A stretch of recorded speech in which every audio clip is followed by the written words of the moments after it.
శ్రీమాత్రే నమః. హాయ్ అండి, వెల్కమ్ టు అవర్ ఛానల్. అందరూ ఎలా ఉన్నారు? మీరందరూ ఎల్లవేళలా బాగుండాలని మనస్ఫూర్తిగా కోరుకుంటున్నాను.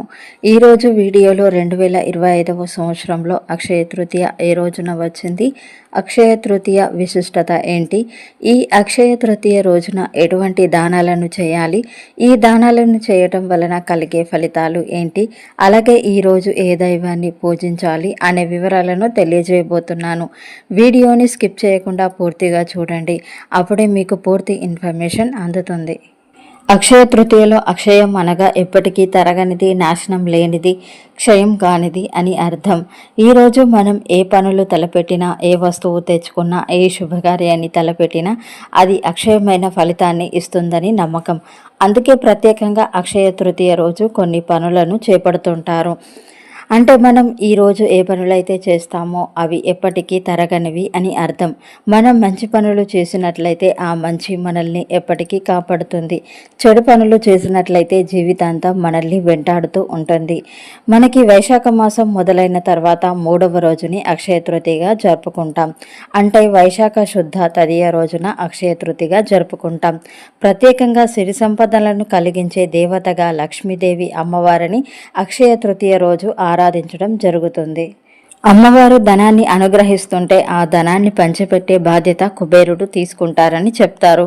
అందుకే ఈ రోజున ప్రత్యేకంగా లక్ష్మీ కుబేర పూజని చేసుకోవటం జరుగుతుంది. అక్షయ తృతీయకి చాలానే విశిష్టతలు ఉన్నాయండి. అందులో కొన్ని విశిష్టతల గురించి తెలుసుకుందాం. శివుడి అనుగ్రహంతో సంపదలకి కుబేరుడు రక్షకుడిగా నియమితుడైన రోజు. పవిత్రమైన గంగానది శివుడి జటాజూటం నుండి భూమిని తాకిన పర్వదినమే ఈ అక్షయ తృతీయ. అలాగే మహాలక్ష్మిని శ్రీహరి వివాహం చేసుకున్న శుభదినమే ఈ అక్షయ తృతీయ అని చెప్తారు. ఇంకా సింహాచలంలో ఉన్న అప్పన్న స్వామి నిజరూప దర్శనం ఈరోజు జరుగుతుంది. అలాగే త్రేతాయుగం మొదలై విష్ణు స్వరూపుడైన పరశురాముడు జన్మించింది ఇదే రోజున. వనవాసంలో ఉన్న పాండవులకు అక్షయ పాత్ర సూర్యభగవానుని ద్వారా అందుకున్న రోజు కూడా ఈ అక్షయ తృతీయ రోజునే. ఈ రోజునే వ్యాస మహర్షి మహాభారతాన్ని వినాయకుడి సహాయంతో రాయడం మొదలుపెట్టారు. ఇంకా నిరుపేద అయినటువంటి కుచేలుడిని శ్రీకృష్ణుడు అనుగ్రహించిన రోజు ఈ రోజే. అక్షయ తృతీయ రోజుతో కుచేలుడి దరిద్రాలన్నీ కూడా తొలగిపోయి సంపన్నుడు అయ్యాడు. ఆదిశంకరాచార్యుల వారు పేదరాలి ఇంటికి భిక్షకు వెళ్ళి కనకధార స్తోత్రం పఠించి బంగారు ఉసిరికాయలతో ఆ ఇంటిని బంగారంతో నింపించిన రోజు ఈ అక్షయ తృతీయ రోజే. కురుసభలో జరుగుతున్న అన్యాయానికి నీవే దిక్కంటూ చేతులు జోడించి వేడుకున్న ద్రౌపదీదేవికి దేవదేవుడు అక్షయంగా చీరలు ఇచ్చింది కూడా ఈ రోజునే అని పురాణ ఇతిహాసాలు ఉన్నాయి. ఈ రోజున చేసే యజ్ఞ యాగాది క్రతువులు, పూజలు, జపాలు అక్షయమైన ఫలితాన్ని ఇస్తాయి. ఇదే విషయాన్ని పార్వతీదేవికి శివుడు చెప్పినట్లుగా మత్స్య పురాణం ప్రకారం తెలుస్తుంది. అక్షయ తృతీయ నాడు చేసే దాన ధర్మాలు అత్యధిక ఫలితాన్ని ఇస్తాయని నారద పురాణం ప్రకారం తెలుస్తుంది. మరి ఇంతటి విశిష్టత కలిగిన అక్షయ తృతీయ 2025 సంవత్సరంలో ఏ రోజు రాబోతుందో ఇప్పుడు తెలుసుకుందాం. స్వస్తి శ్రీ చాంద్రమాన శ్రీ విశ్వవసునామ సంవత్సరం ఉత్తరాయణం వసంత ఋతువు వైశాఖ మాసం శుక్లపక్షం తిథి ప్రారంభం మనకి ఏప్రిల్ 29, 2025 మంగళవారం రాత్రి 8:36 నుంచి ఏప్రిల్ 30, 2025 బుధవారం సాయంత్రం 6:23 వరకు తదియ తిథి ఉంటుంది. మన హిందూ ధర్మ ప్రకారం సూర్యోదయ సమయంలో ఏ తిథి అయితే ఉంటుందో ఆ రోజు ఆ తిథిగా పరిగణిస్తాం. కాబట్టి 2025 సంవత్సరంలో అక్షయ తృతీయ ఏప్రిల్ 30 బుధవారం రోజున జరుపుకోవాలి. ఈ రోజున నక్షత్రం రోహిణి రాత్రి 8:27 వరకు ఉన్నది. ఇక అక్షయ తృతీయ రోజున పూజ నిర్వహించుకోవడానికి శుభ సమయం తెల్లవారుజామున 4:07 నుంచి ఉదయం 7:19 లోపు నిర్వహించుకోవాలి.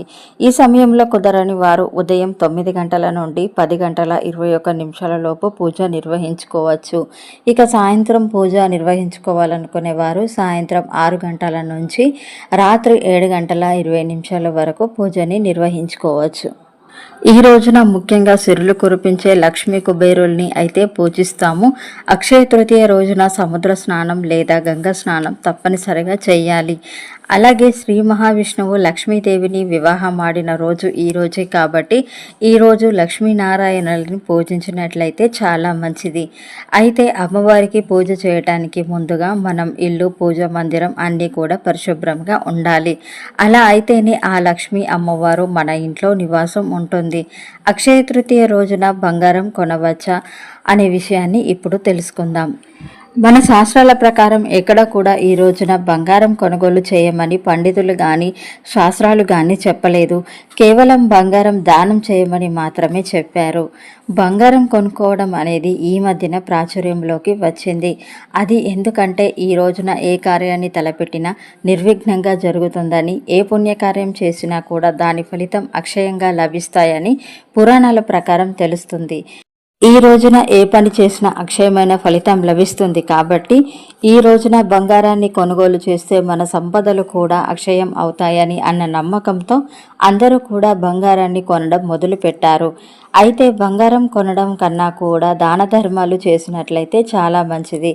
అలాగే ఈ రోజున శ్రీమన్నారాయణుని, లక్ష్మీదేవిని, కుబేరుణ్ణి పూజించాలి.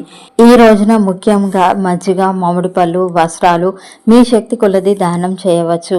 ఇప్పుడు మనకి వేసవికాలం కాబట్టి ఈ వేసవి కాలంలో అలసిపోయిన బాటసారులకి నీటిని అందించడం, చలివేంద్రం లాంటివి పెట్టడం, వారికి చెప్పులు, గొడుగులు పంచిపెట్టడం, ఇంకా పేదవారికి అన్నదానం చేయటం చాలా మంచిది.